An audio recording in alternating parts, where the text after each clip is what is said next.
Hello, my name is Fiona and I work at the Mississauga Library.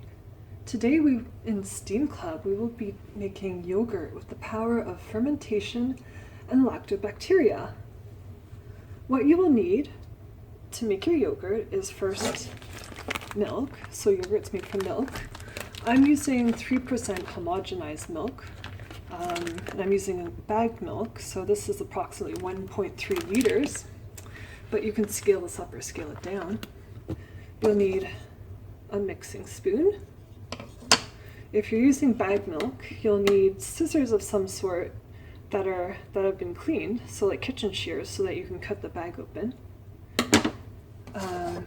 You'll need some kind of container to put your yogurt in when you're done. You'll need a pot to heat your yogurt in. And lastly, you'll need some kind of bacterial culture. I'm making it in a very simple way, so I'm just going to be using some yogurt that has live culture in it. And how do I know? If I check the ingredient list, the ingredients should preferably only milk products and bacterial culture. They're preferably not any other ingredients like industrial thickeners, because I find that yogurt doesn't culture very well with those types of yogurts. So you can see active bacterial cultures, so that's what we want. So what is fermentation?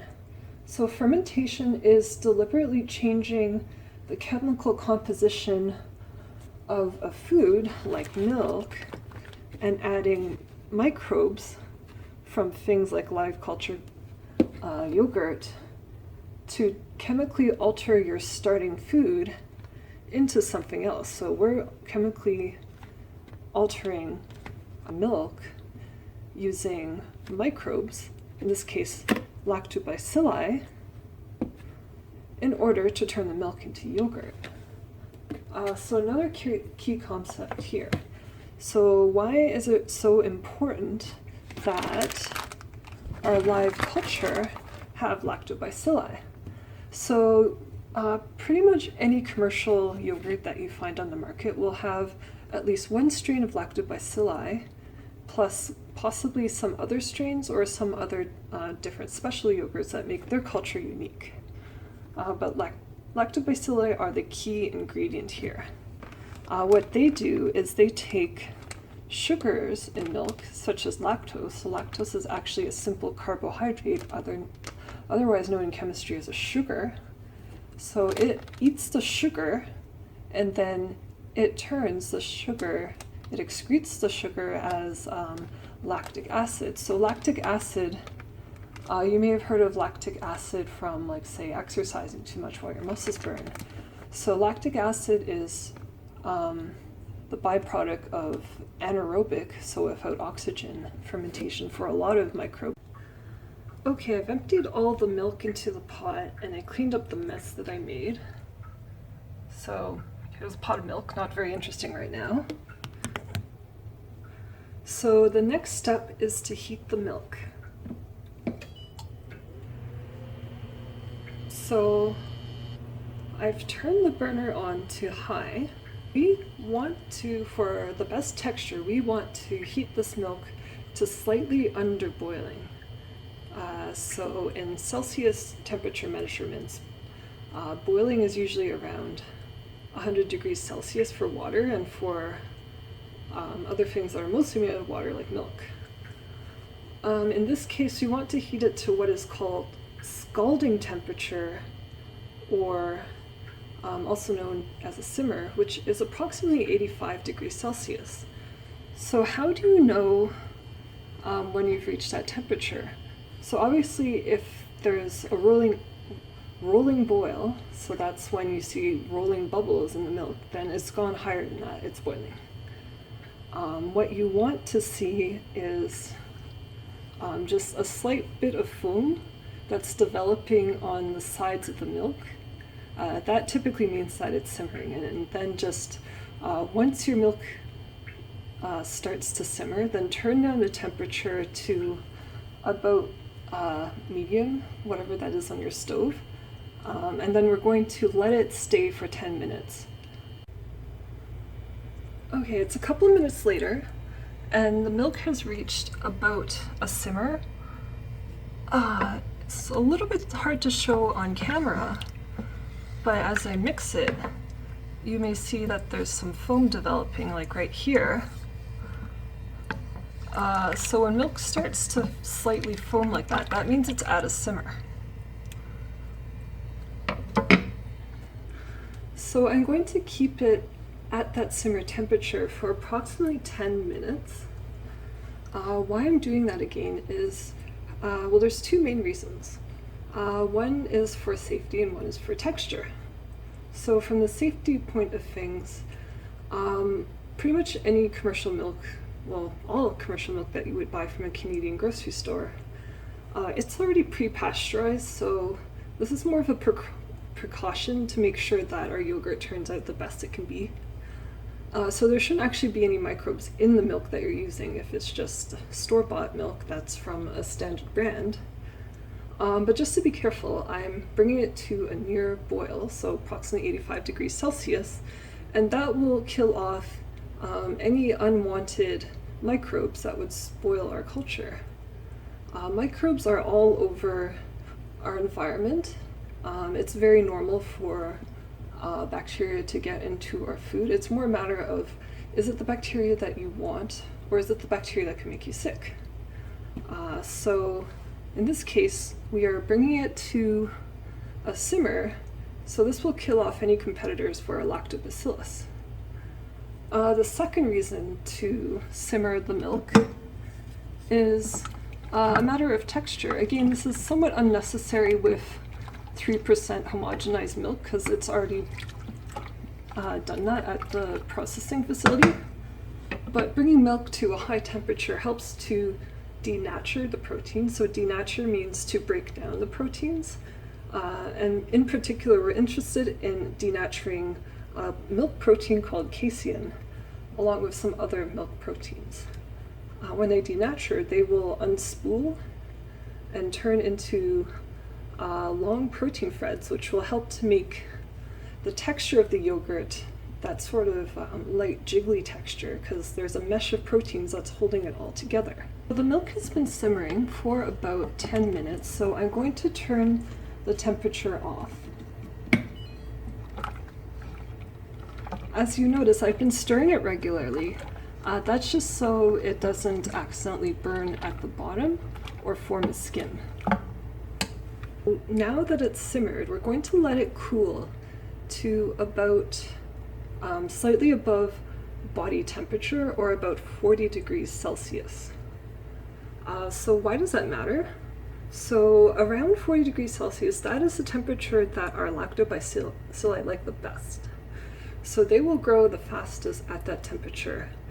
However, if you make it too hot, so if you don't wait for your milk to cool down enough, if it's too hot, then that will kill the culture. All the lactobacilli will die, and then you will just be left with milk. So yogurt is very much about subtle temperature control. So we're going to wait a couple of minutes. Probably for this amount of milk, it'll probably take about half an hour to cool down. Milk has cooled enough that I think it's ready for the culture now. So give your milk a last stir to make sure that there's no temperature gradient, so that the bottom isn't boiling hot and the top isn't cold. And the way I test the temperature is just with a clean hand. I insert a finger, and it feels like it's a little bit warmer than room temperature, or a little bit warmer than body temperature rather. It could be a little bit warmer, but I'll show you in a moment how to slightly adjust the temperature to make sure that it stays warm. Just wiping off my finger. So now it's time to let the bacterial culture do its job.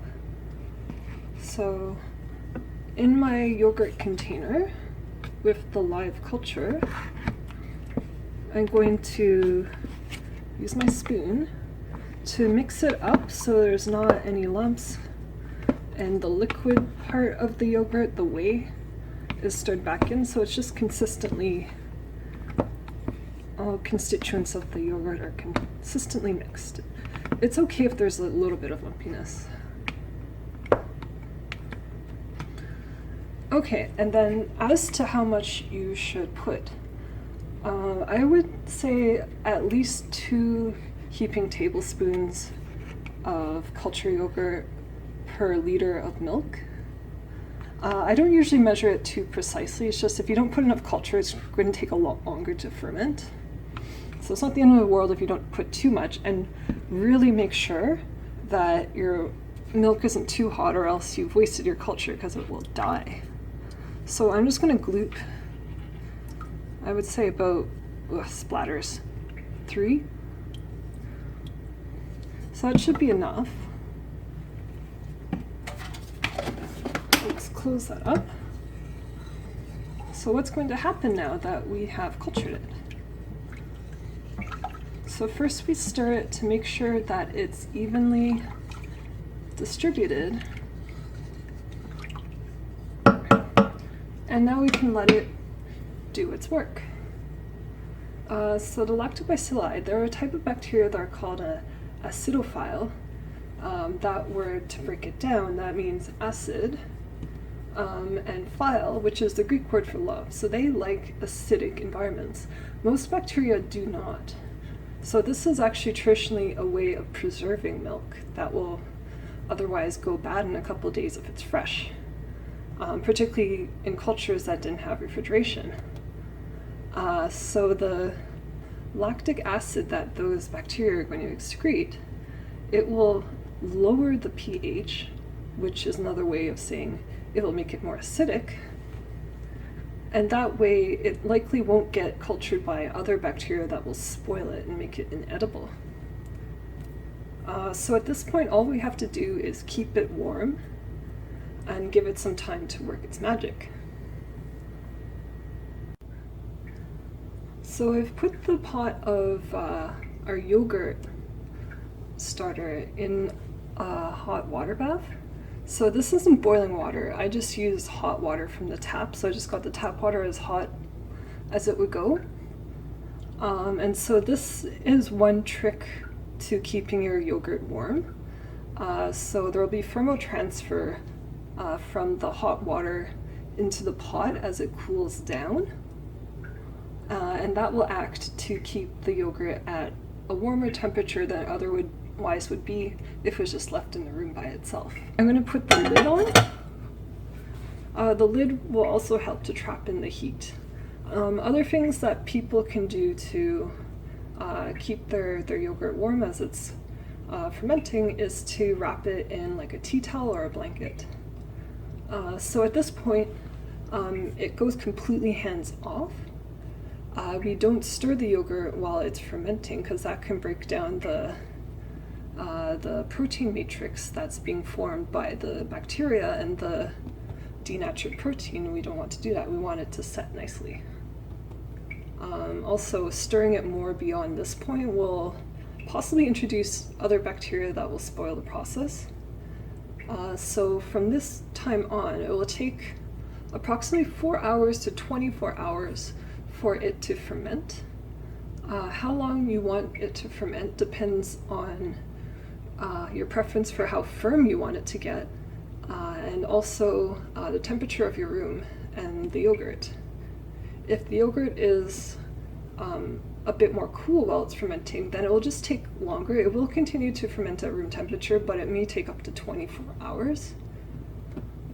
Once the lactobacillus get the milk fairly acidic, it's safe for it to stay at room temperature for up to 24 hours.